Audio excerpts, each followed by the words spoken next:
¿Cuál sería el segundo punto? ¿Cuál es el mensaje a proclamar? Hace años atrás, tenemos que decir, como siempre recordamos con mucha gratitud, que Dios ha traído a Jorge y Mitián una revelación que ha sido restauradora. Porque antes, yo sé que algunos están muy cansados. ¿Cuántos van a dormir siesta? A ver, levante la mano los que van a dormir siesta. Nadie va a dormir siesta. Ahí hay esta noche lo que va a ser la reunión, ¿eh? Se les cierran los ojitos a algunos. Estaba diciendo que quizá ustedes no tengan la capacidad de darse cuenta de la transformación en la comprensión que vino a través de la revelación que Dios le dio a Jorge en cuanto a la puerta de salvación. Cuando pensamos en 30, 40 años atrás, si alguno quería ser salvo, ¿sabe qué tenía que hacer? Levantar la mano. Se predicaba el evangelio y decía, ¿cuántos quieren ser salvos? Levanten la mano. Levantaba la mano. Listo, ya está, yo salvo. O sea, estaba deformada la puerta de salvación. Estaba deformada. Cuando Israel fue deportada a Babilonia, los que regresaron encontraron el muro derribado y la puerta quemada. Y un hermano querido, que ya murió, David Wilkerson, predicó un mensaje muy tremendo llamado Un llamado a la angustia. Algunos lo habrán escuchado. Y él decía que hoy la iglesia se encuentra en un estado similar. El muro derribado, la puerta quemada. El muro es lo que nos separa del mundo. Por eso cuando vemos la Nueva Jerusalén, lo primero que ve el apóstol Juan, ¿saben qué es? ¿Qué ve? Un muro muy alto, muy alto, muy alto. Un muro alto hace que yo no pueda ver del otro lado. Cuando el muro está bajo, se puede saltar con facilidad. Casi no hay diferenciación entre la iglesia y el mundo. Levanto el piecito así. ¿Estoy en el mundo? Estoy en la iglesia. Y un muro bajo me deja mirar del otro lado. Me deja mirar, me deja codiciar. Y cuando los muros están bajos, casi no hay diferencia entre el mundo y la iglesia. Pero el problema es cuando las puertas están quemadas. Cuando lo que define la entrada al reino está torcido, está alterado. No se sabe cómo ser salvo. Y una de las cosas que Dios ha restaurado entre nosotros ha sido la restauración de la puerta de salvación. ¿Por qué digo esto? Ayer yo les pedí a ustedes que repitan, que nos digan cuál es el propósito eterno de Dios. Yo a veces cuando llega gente de otras denominaciones le pregunto, che, ¿cuál es el propósito eterno de Dios? Pero ¿cómo no voy a saber eso? La salvación del hombre. ¿No?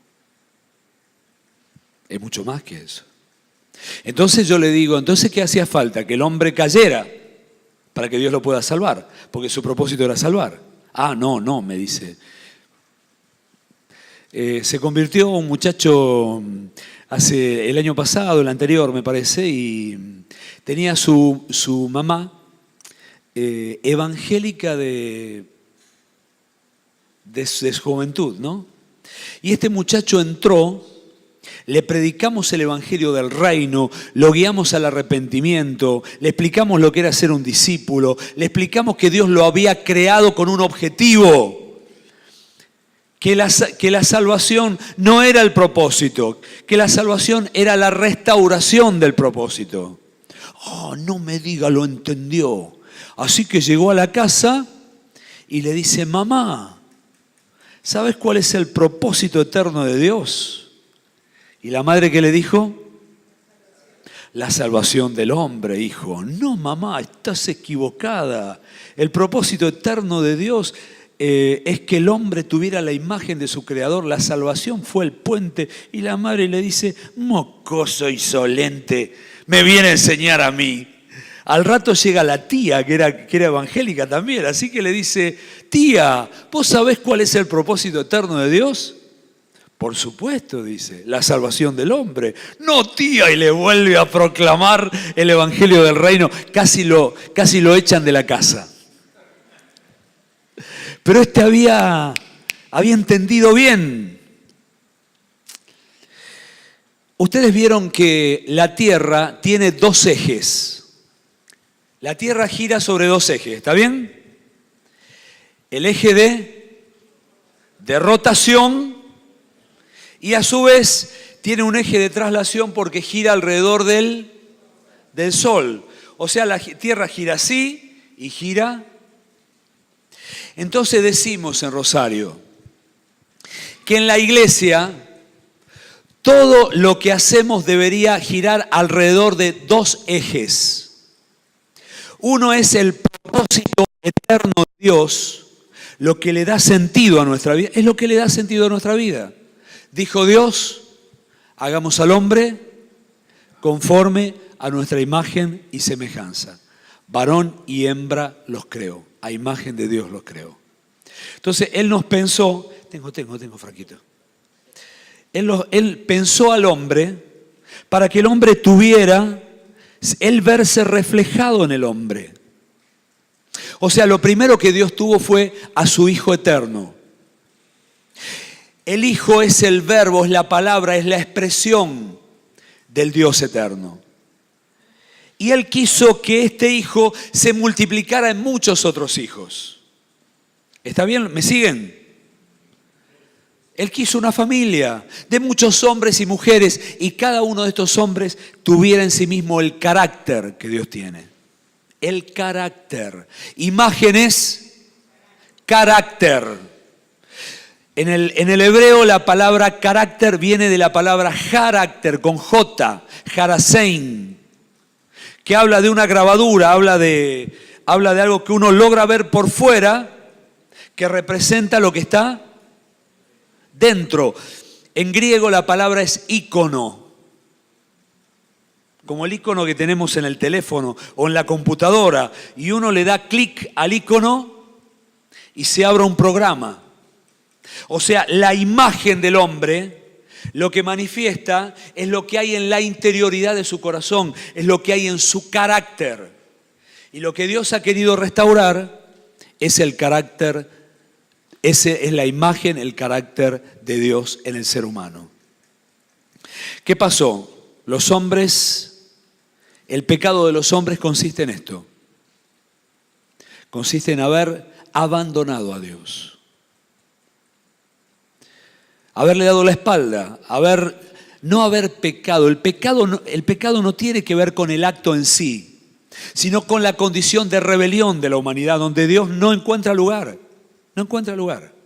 Dios no encuentra lugar entre los hombres. Una humanidad que fue creada para que Dios tuviera un lugar para desenvolverse en cada área. En la cultura, en la economía, en el deporte, en la familia. Dios quería pasearse, participar con los hombres, disfrutar de la comunión con ellos y que ellos lo disfrutaran de su bien. Pero dijeron, no, hacemos la nuestra. Ahora nosotros vamos a decidir lo que está bien y lo que está mal. Comió del árbol de la ciencia, del bien y del mal. ¿Quién decide lo que está bien y lo que está mal? ¿Quién decide? El ser humano.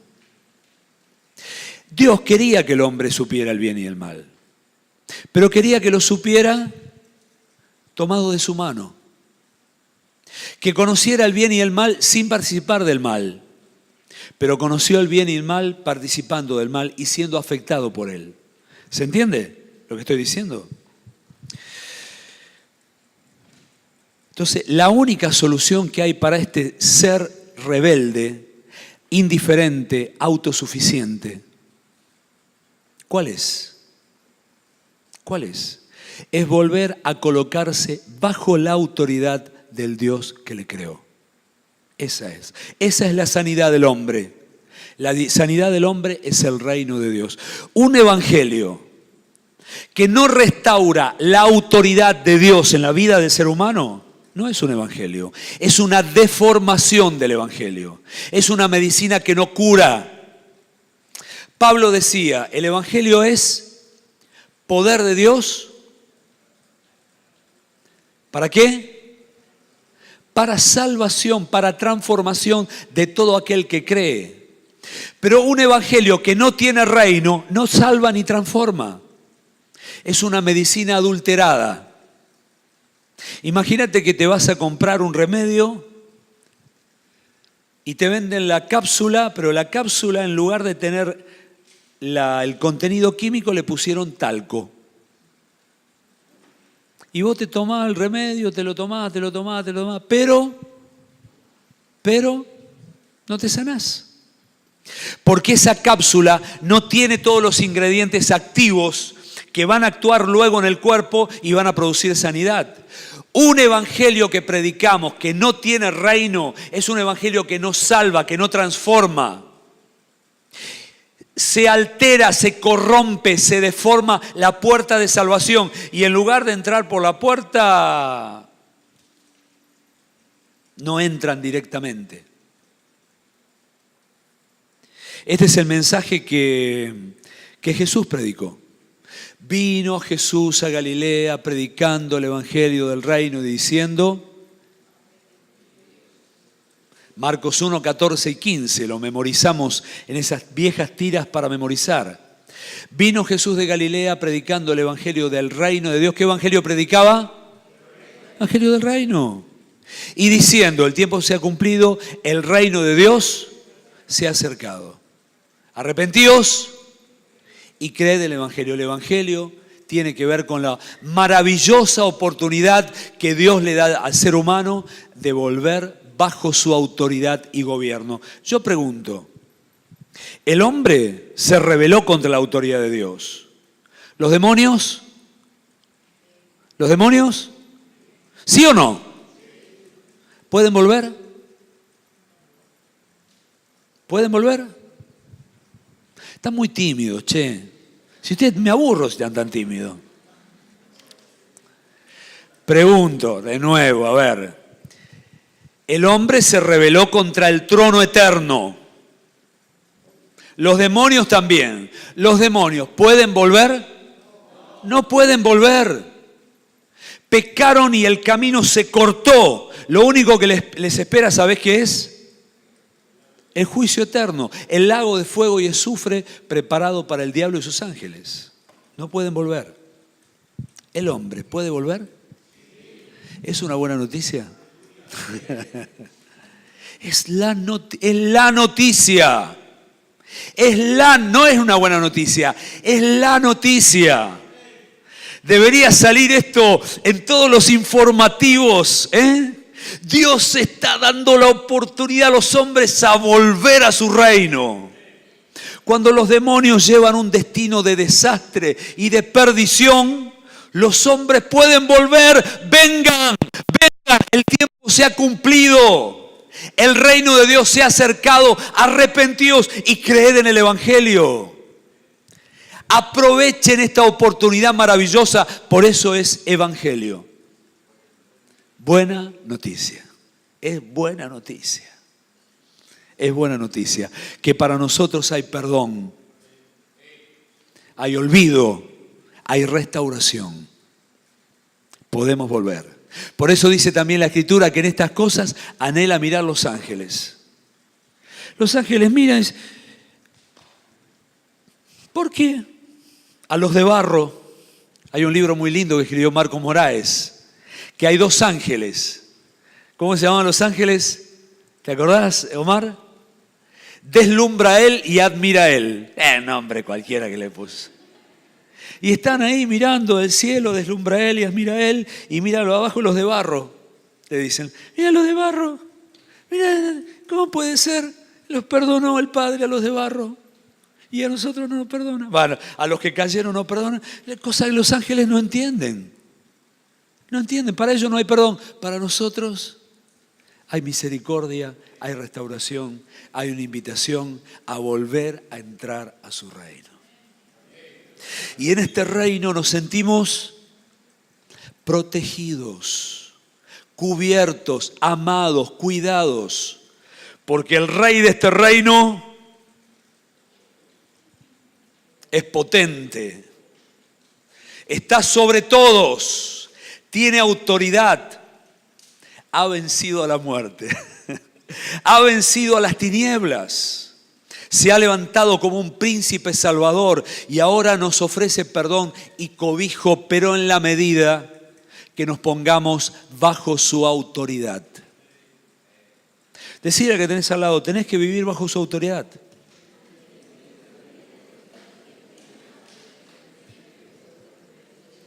Si no vivís bajo su autoridad, a ver, una pregunta. Si no vivís bajo su autoridad, ¿estás en su reino? No estás en su reino. Así que cuidado con la desobediencia, ¿eh? Porque dice que el príncipe de este siglo, el espíritu, es el espíritu que opera. Entonces ve un desobediente, así los demonios miran. Mira este. Muchacho, acá hay uno. Y encima está en la iglesia, más divertido. ¿Me explico? Entonces, estamos en su reino en la medida que estamos bajo su autoridad. Ahora les voy a hacer un ejercicio. Algo maravilloso, esas imágenes que se le ocurren a Jorge Mitián, que uno no se las olvida nunca más en su vida, ¿no? Vamos, ustedes se van a imaginar un triángulo grande. Imagínense mentalmente un triángulo, pero la base está invertida, la base está arriba. Un triángulo y la punta está hacia abajo, ¿sí? Entonces en la parte de arriba del triángulo vamos a poner reino de Dios. En el segundo vamos a poner voluntad de Dios. Y en la última parte vamos a poner palabra de Dios. Hacelo ahí en el librito. A ver, haz el dibujito. Haz el triángulo invertido. En la parte de arriba del triángulo poner reino de Dios.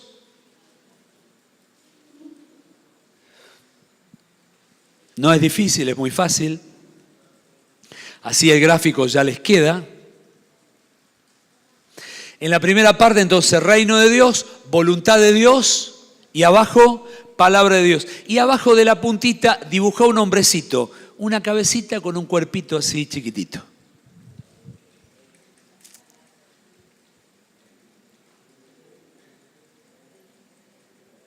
¿Ya está?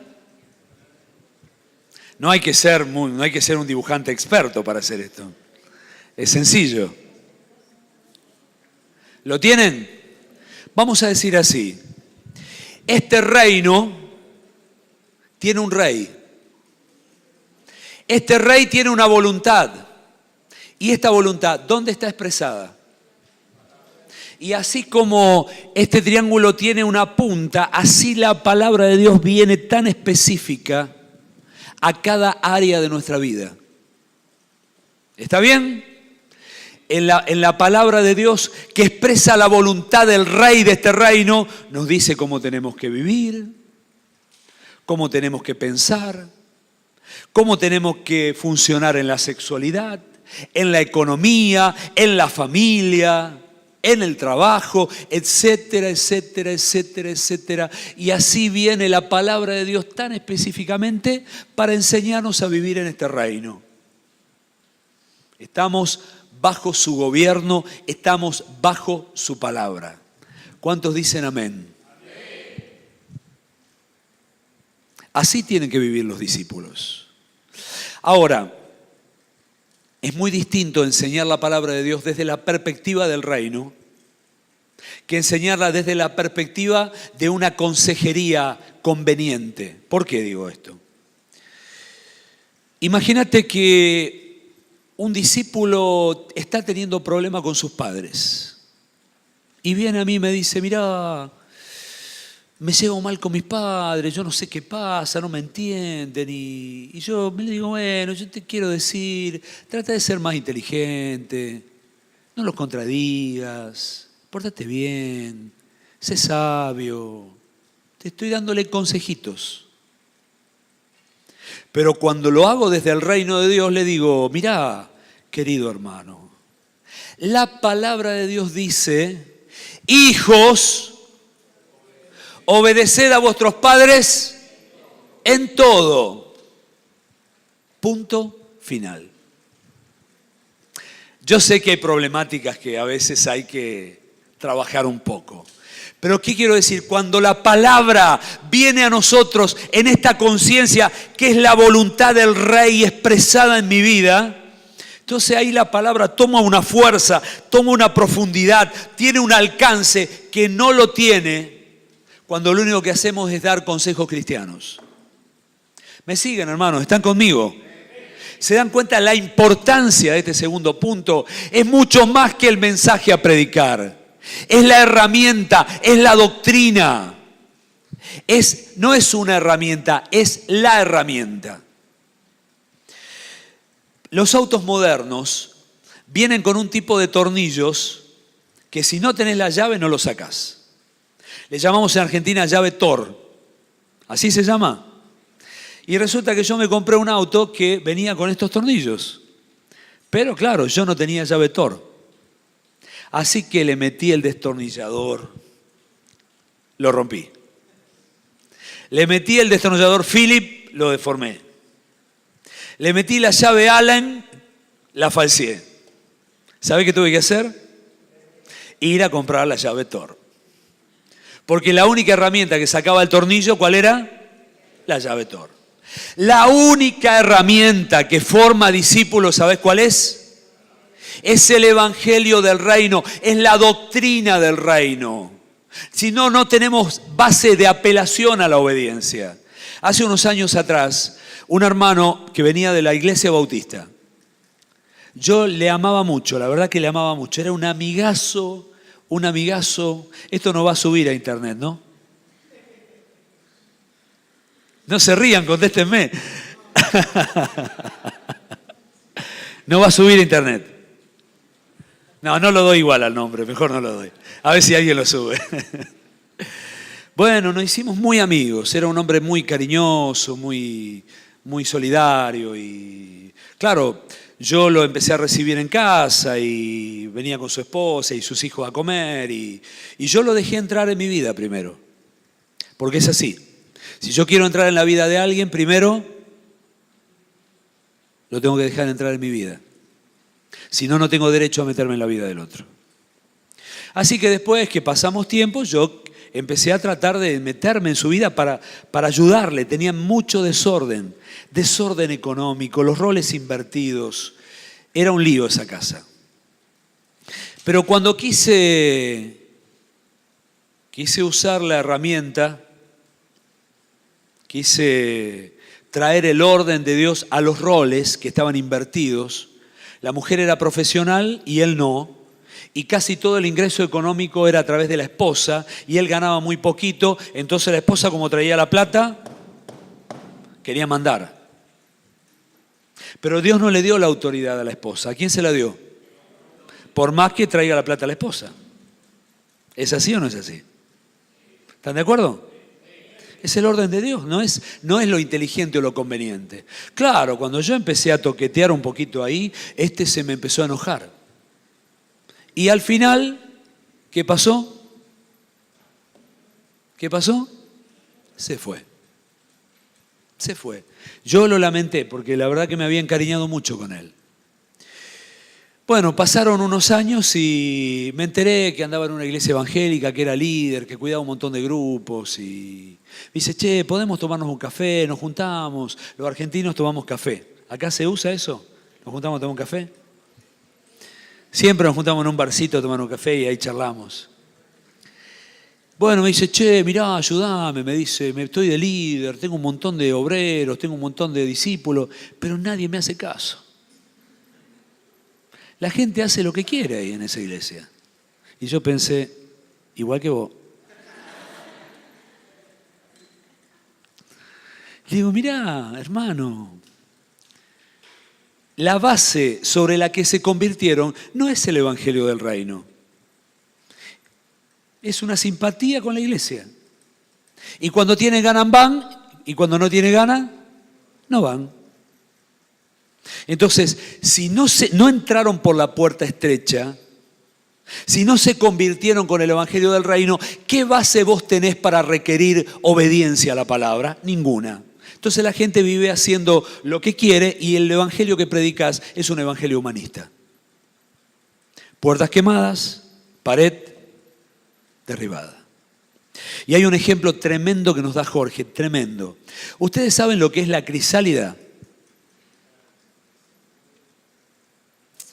La crisálida es el gusanito que antes de ser mariposa se mete dentro del capullo. Yo estudié un poquito de esto para estar un poquito más informado, se llama pupa. Ese entretejido, ese capullo se llama pupa. Y ahí se queda el gusanito metido dentro de la pupa. Cuando llega el tiempo, el gusano tiene que romper el capullo. Y cuando sale, se extiende las alas y se transforma en mariposa. Pero alguien ve al gusanito y dice, pobrecito, mira la fuerza que está haciendo. Vamos a abrirle un poquito la pupa. Entonces le rompe la pupa y el gusanito, sin hacer tan grande esfuerzo, sale. Pero cuando quiere desplegar las alas hacen clic. Le quedan dos alitas deformadas. Y no es ni gusano ni mariposa. Es una cosa amorfa. Porque lo que le desarrolla metabólicamente el proceso para que extienda las alas y se transforme en mariposa, ¿sabés qué es? Es el esfuerzo que hace para salir de la pupa. Ahora, cuando nosotros ensanchamos la puerta de entrada, porque Jesús dijo que la puerta es, ¿cómo es? Es estrecha. No es fácil entrar. Hay que acomodarse para entrar. Hay que esforzarse. Y Jesús contestó una pregunta. Alguien le preguntó, Jesús, ¿son muchos los que se salvan? Y él contestó con una parábola. No, una parábola no, y dio como un cuento. Dice, muchachos, esforzaos a entrar por la puerta estrecha, porque ancha es la puerta y espacioso el camino que lleva a la perdición y muchos son los que entran por ella. Pero estrecha es la puerta y el camino que lleva a la vida y pocos son los que la hallan. O sea que hay que hallarla. Parece que no solamente es estrecha, sino que también hay que hallarla, hay que poner atención, hay que hacer un esfuerzo. A ver, a los calvinistas no les gusta esto. Los calvinistas hablan que la gracia de Dios viene, pum, y transforma y ya está. Pero Jesús está diciendo otra cosa acá. Está diciendo que la puerta es estrecha y hay que hallarla. Y esa es la puerta que nos conduce a la vida eterna. ¿Y el camino cómo es? Mira, el camino tiene el tamaño de la puerta. Porque en mi mente yo pienso así, si la puerta es estrecha, hago el esfuerzo y entro y una vez que pasé, ya está, ahora estoy libre. Pero Jesús dice que el camino tiene el tamaño de la puerta. Y me dijo un discípulo, si el camino tiene el tamaño de la puerta, entonces el camino es un túnel, que no da mucho. Porque en la vida cristiana tendemos a agrandar el camino angosto que Jesús nos trazó. Nos empezamos a permitir cosas que antes no nos permitíamos, nos volvemos livianos, permisivos, indolentes. Y abandonamos el celo. No está de nuevo, me hacen trampa. No está el celo de responder al evangelio que creímos, el evangelio que salva, el evangelio del reino. No está ese celo. Y no estamos ajustándonos a la doctrina del reino, que es la que nos preserva y la que trae orden a nuestra vida.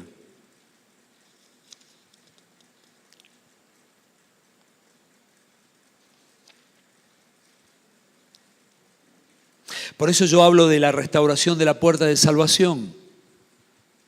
Este es el evangelio que Jesús nos dejó para predicar. Esto es lo que nos toca anunciar. Nos toca anunciar y nos toca vivir. Discípulos que viven bajo el reino, bajo la autoridad, bajo el gobierno. Discípulos que permiten que la palabra de Dios vaya trayendo orden a sus vidas y que responden con fe y con obediencia. Y estaba esa síntesis tan interesante. Un discípulo es uno que cree todo lo que Jesús dice y hace todo lo que Jesucristo manda. ¿Lo podemos repetir?